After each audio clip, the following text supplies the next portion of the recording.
Transforma Mútua Podcast.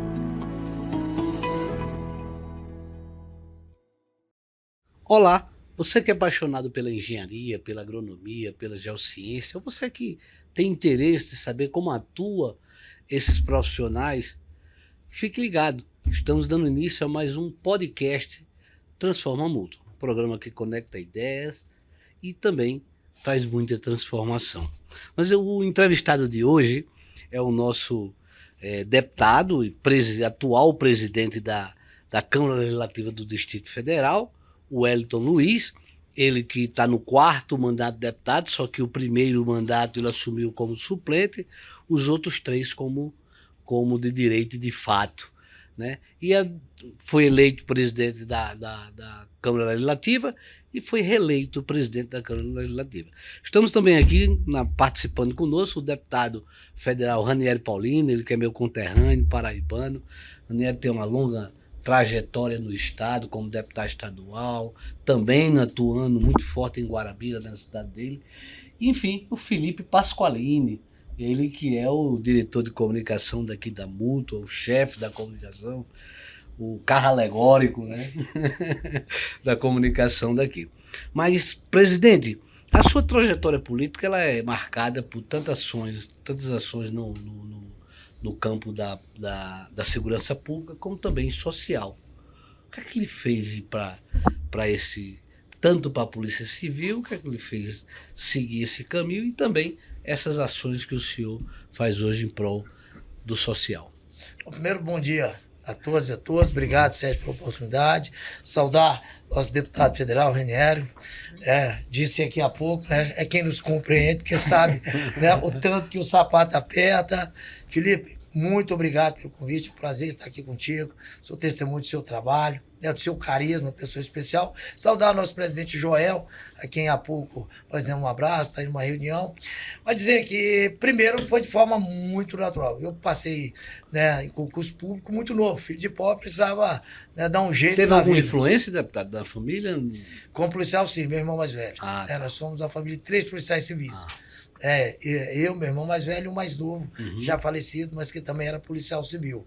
Mas eu fui do Corpo de Bombeiros, né? Passei muito novo, com 20 anos de idade, e aos 23, não tinha completado 23, eu assumi como policial civil. Tinha passado em outros concursos, mas acabei optando, e aí foi vocação mesmo. Tinha passado concurso de técnico de Tesouro Nacional, hoje auditor, para a Polícia Federal, minha turma ia para Foz do Iguaçu, mas por final eu resolvi, optei ficando pela Polícia Civil do Distrito Federal, a qual eu servi por quase 30 anos, né?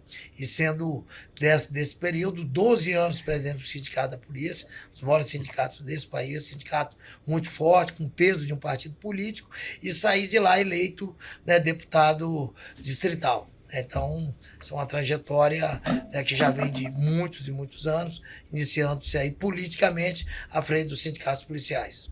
O senhor já desempenhou vários papéis na vida pública. Como essas vivências influenciaram a visão sobre os desafios enfrentados no Distrito Federal, deputado? É óbvio que o diploma de nível superior ele é fundamental na nossa vida, é importante, a gente jamais vai deixar de reconhecer. Mas a vivência do dia a dia não tem nada que iguale. Então, eu tive muitas passagens, experiências, seja dentro ou fora da polícia. Exemplifiquei aqui a questão do Corpo de Bombeiro, para mim foi fundamental, no início da minha vida profissional, numa função extremamente gratificante, que é salvar a vida de pessoas, e onde eu trabalhava fazia isso efetivamente, que era na Asa Norte, cobria uma área extremamente pobre na época, que era Paranoá, com um número altíssimo de homicídios, enfim, era uma área onde então eu aprendi muito.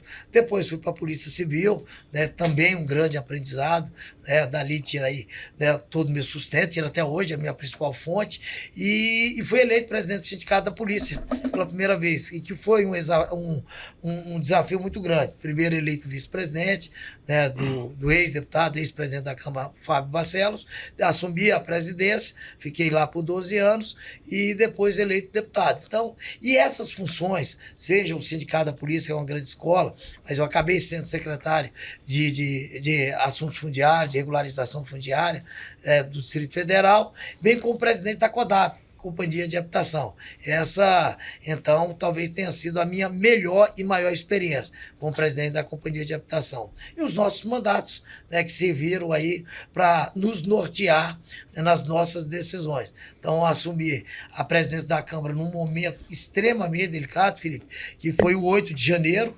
Então, assim, um dos dias mais difíceis da República, Bem todos delicado. os tempos, da era da democracia.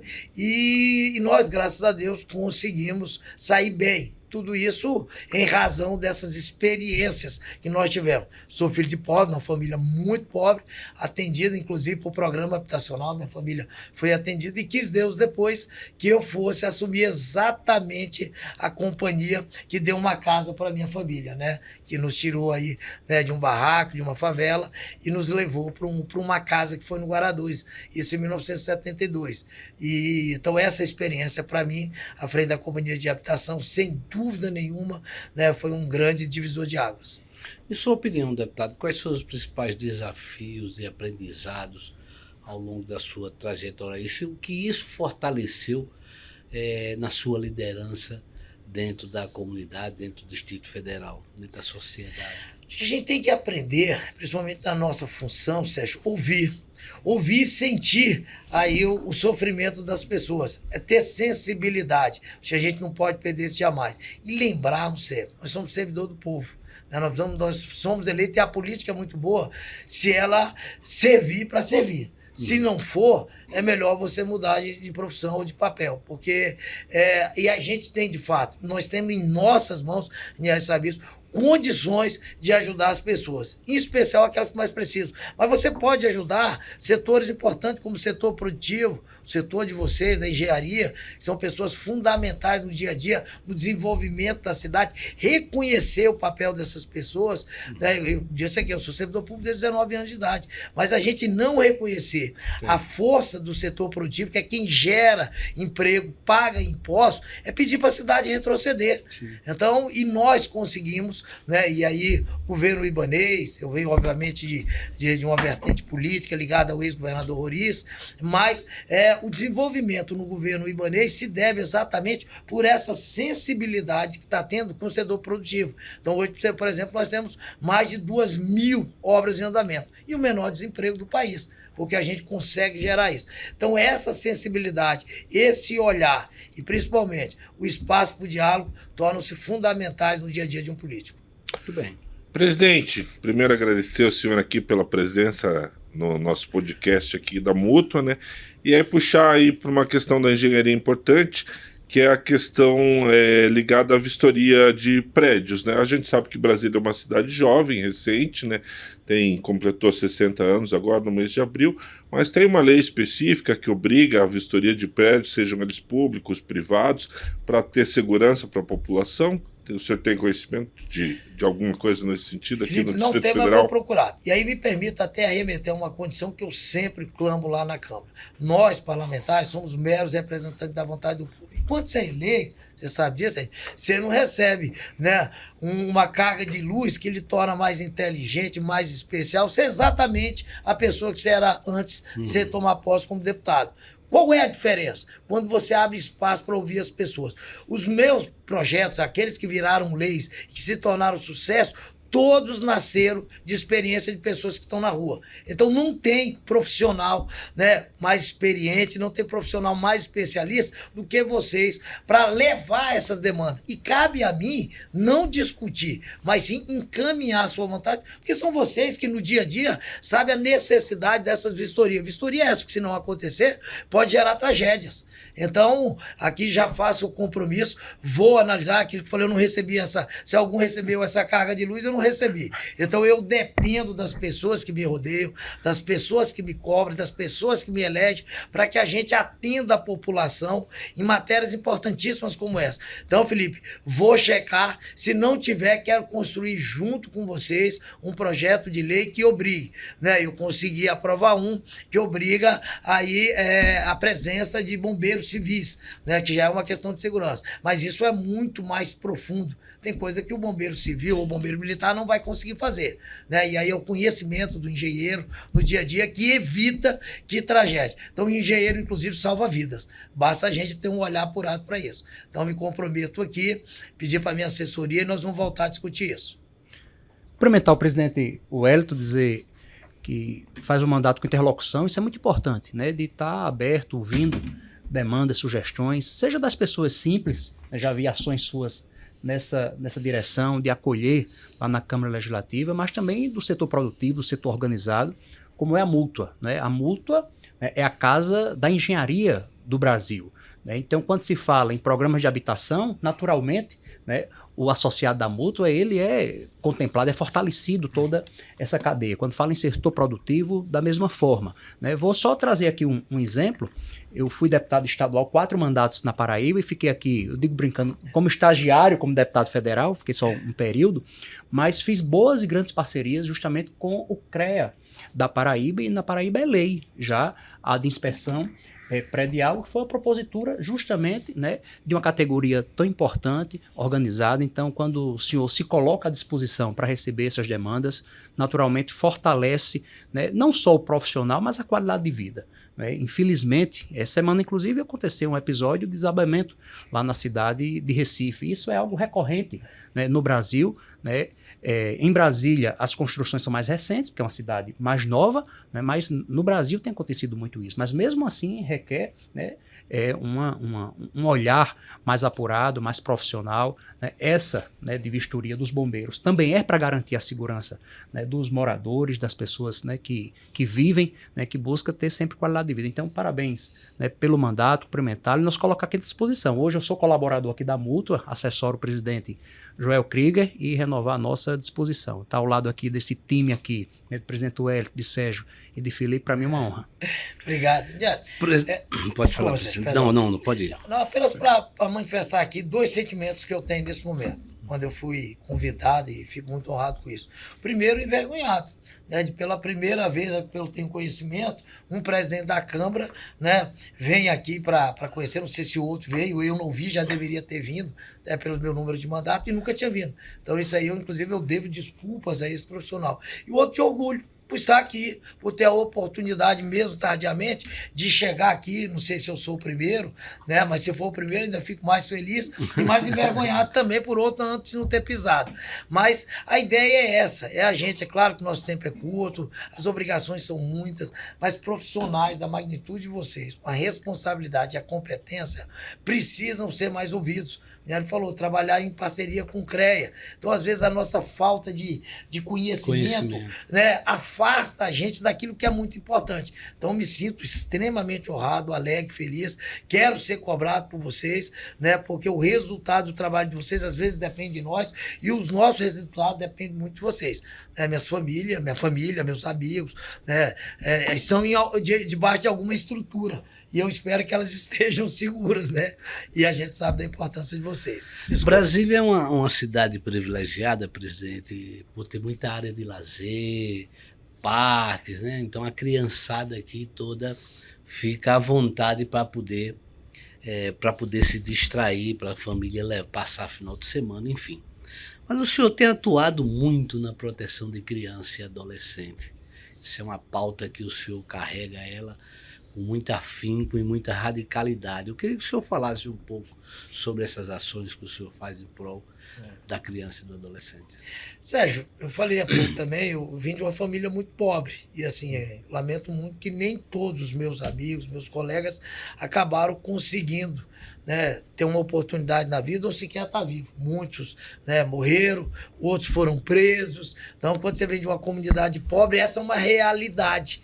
Então, assim, isso virou, eu tive a oportunidade, né, então, primeiro, de ser policial, hoje político, crítico, né, de enxergar a criança e o adolescente de uma maneira diferente. A gente precisa dar oportunidade. Nós tivemos um trabalho no Varjão, quando nós assumimos o controle político, era a terceira cidade mais violenta do Distrito Federal, por conta do tráfico de drogas, né, o número de homicídios altíssimo. E nós entregamos aqui lá como uma das mais seguras até hoje do Distrito Federal. Isso fica, né, a alguns metros do Lago Norte, vocês conhecem, região nobre de Brasília, uma rua praticamente separa uma região da outra, uma, né, graças a Deus, muito segura, e a outra que não havia segurança nenhuma. E algumas ações foram feitas, é claro, havia necessidade da presença da polícia, mas eu acho que o mais importante foi você investir no jovem, na criança, no adolescente, dando a ele oportunidade que antes ele não tinha. Então, assim, quem era o herói dele? Era o traficante. Porque é o cara que dava o tênis caro para ele, é o cara que comprava a camisa de marca que ele queria, né? E ele servia ao tráfico. Quando você consegue tirar o crime de lá, né, e coloca no lugar dele algumas oportunidades, e aí nós levamos esporte, levamos cursos profissionalizantes, obviamente que essas pessoas viram que o ídolo dele podia ser outro. Podia ser o jogador de futebol, né? Podia ser o professor de jiu-jitsu, e graças a Deus deu muito certo. Então, se eu investir no jovem, investir na nossa segurança. Alguns, né, de amigos nossos morreram na mão de menores, né? Menores que provavelmente não tiveram oportunidade de ter um outro herói que não fosse, né, o assaltante do bairro dele. Então, assim, isso é extremamente importante. Então, investir no jovem e adolescente, primeiro é garantir um direito constitucional a eles. E depois é dar a nós, família, nossos familiares, os nossos amigos e a nós mesmos, a segurança que a gente precisa. Inclusive, dois projetos interessantes, né? Porque é o aluno presente e o Salve uma Criança, né? Todos os dois são projetos que o senhor... E conforme eu disse aqui, isso é construído com a comunidade. Eu diria para vocês que 95% dos nossos projetos são projetos que nasceram na comunidade. Eu tenho um que eu acho interessante, apesar da simplicidade, que é a vaga para mulher gestante com criança até 3 anos. Nasceu, né, uma pessoa, tinha ido atender uma pessoa, levou um tiro, a gente ia levar no hospital de base, e lá chegou um vigilante para mim, né, e falou, rapaz, uma mulher ali, acabou de ser assaltada, né, ela tirando um filhinho, né, de 3 anos. E aí ela falou assim, tinha que ter uma lei para essas mulheres, né, ter o carro perto. E, de fato, quando eu fui eleito deputado, lembrei desse fato, e aí a gente criou, né, e foi um vigilante no hospital de base, depois de uma senhora grávida, com uma criança de 2 anos, não lembro direito, mas era pequena, ela demorou uns 10 minutos para sair daqui do setor comercial, né, ali em frente ao hospital de base. Foi o tempo que um assaltante chegou, né, empurrou ela caiu e levou o carro dela, era uma caminhonete. Então, assim, você imagina aí a dificuldade dessa pessoa. Então, quando a população ela se manifesta e ela tem o direito e a obrigação de fazer isso, os nossos projetos, as nossas leis tornam-se efetivas. Tem leis que às vezes ela não sai do papel e ninguém faz questão que faça, porque ela não tem serventia nenhuma. Então é importante que a gente tenha essa sensibilidade de ouvir a população e transformar suas angústias em soluções através de projetos e leis que sejam verdadeiramente importantes. Eu não poderia deixar de tocar nesse outro tema aqui, que também é um projeto do senhor, racismo, infância sem racismo, né? Infância sem racismo. O grande problema hoje das escolas é justamente o bullying, o racismo. Tem criança que deixa de ir para a escola porque está sofrendo bullying dentro da escola e às vezes nem fala para a família. O que lhe faz ter criado, o que lhe fez ter criado esse projeto, deputado? Como é que o senhor vê isso? Eu sempre remeto muito à minha infância. Eu sou de uma família tão pobre que eu era discriminado, inclusive, pelos outros pobres. Tão pobre que a gente era, pra vocês terem ideia. É cruel. E aí a gente vai enxergando isso, e a gente tem visto, aí os números mostram isso, crianças se matando, Sim. morrendo, né? E o preconceito, a discriminação, o racismo, o bullying, tem feito muitas vítimas. Nós precisamos reagir, nós precisamos fazer alguma coisa. Então, assim, às vezes a gente imagina que os nossos filhos e netos estão protegidos, nem sempre estão. Às vezes ele pode ser a vítima e às vezes ele pode ser o algoz. Então a gente precisa ter cuidado com isso. A gente tem feito, de fato, isso aí, uma obsessão do nosso dia a dia, né, para que a gente dê a esse jovem, a essas crianças, a oportunidades, né, que eu, por exemplo, apesar de ser de uma família muito pobre, tive, né, e nem todos os meus colegas tiveram. E aí são resultados completamente diferentes. Como o senhor avalia esses projetos, criança, adolescência, bem-estar, segurança pública, em relação à Câmara Legislativa? Como a Câmara ela recebe todos esses projetos?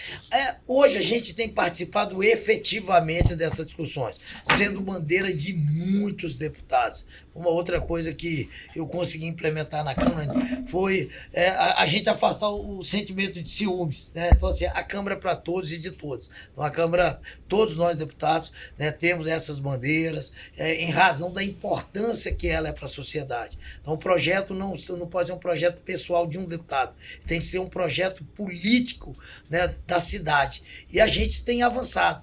A gente tem, graças a Deus, eu digo isso, obviamente, com toda a humildade, sem falsa modéstia também, de que a gente deixa legados muito importantes nessas áreas. Por exemplo, a questão do autismo tem sido discutido como nunca foi antes, né? Então a gente vai criar agora, em parceria com o governo do Distrito Federal, o governador Ibanez, a governadora Celina Leão, o centro de referência para autismo.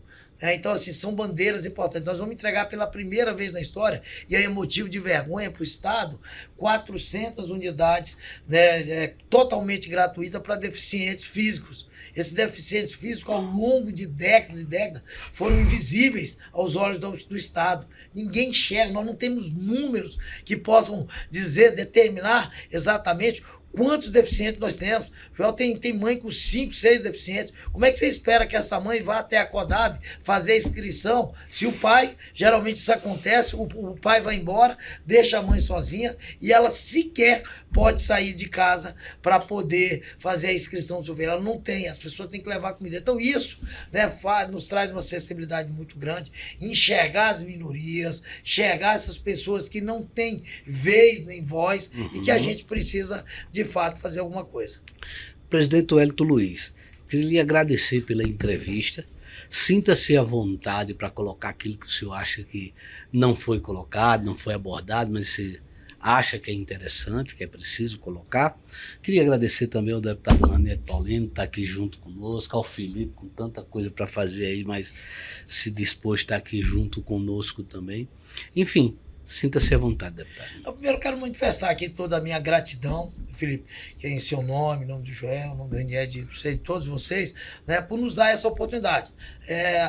Nós, políticos, temos uma obrigação de prestar conta. Então, estar aqui, apesar de ser um motivo de prazer, é também de obrigação nossa, para a gente dizer o que nós estamos fazendo. São vocês que nos elegem, são vocês que nos colocam, né, nas nossas cadeiras. Portanto, é uma obrigação nossa, volto a dizer, uma obrigação prazerosa de fazer isso. Dizer que a Câmara Legislativa ela está à disposição, nós temos conseguido, isso eu falo com muito. As coisas boas a gente tem que ter orgulho de falar, né, gente? Por exemplo, a Câmara Legislativa, pelo terceiro ano consecutivo, foi escolhida como a Câmara mais transparente do Brasil. E essa terceira, na terceira escolha foi com a nota máxima, né, tal de prêmio diamante, feito inclusive pelos tribunais de contas, o que nos dá muito orgulho, o que nos obriga a continuar fazendo isso e tentando fazer melhor para que a transparência ela é fundamental para as pessoas saberem o que exatamente o seu representante, aquele que você confiou, que você acreditou, né, esteja fazendo aquilo que você espera. Então, estamos trabalhando nesse sentido. Pouco o Felipe perguntava sobre o SESC.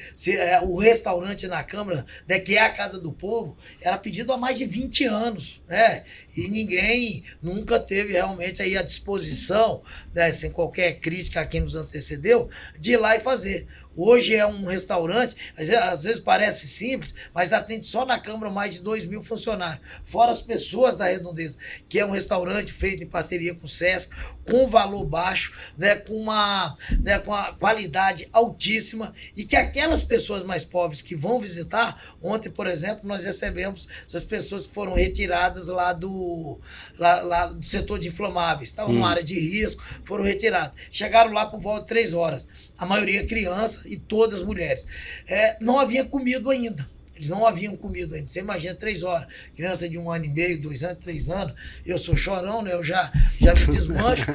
E aí eu pedi para que ali fizesse algumas marmitas. O SESC estava lá à disposição, atendeu essas pessoas. Então são projetos que, apesar de parecerem simples e de interesse apenas dos deputados, atende a população de uma maneira extraordinária. Então, assim, são ações como essa, poderia citar. Estivemos na inauguração.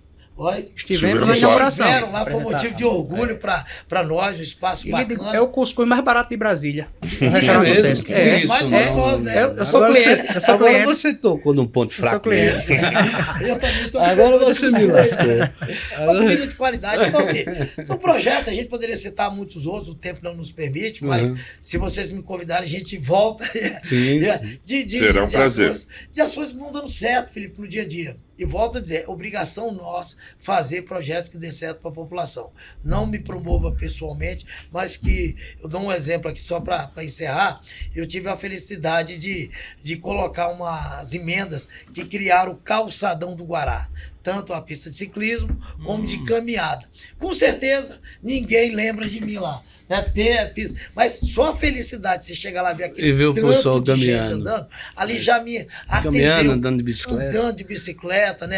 É cheio lá. Patinete, agora tá todo canto. Então, assim, olha o tanto que isso é bacana. Uma coisa que se não tinha no passado, se deu dignidade às pessoas. Exatamente. Então, isso aí faz a vida política valer a pena, apesar da vida cansativa que é. Pois bem, estamos encerrando mais um podcast Transforma Mútua. Não esquece de ativar lá o sininho para que você não perca nenhum dos nossos programas. Curta e compartilhe, por gentileza. Fiquem na paz e até a próxima oportunidade, se Deus assim permitir. Obrigado, Sérgio. Obrigado a todos.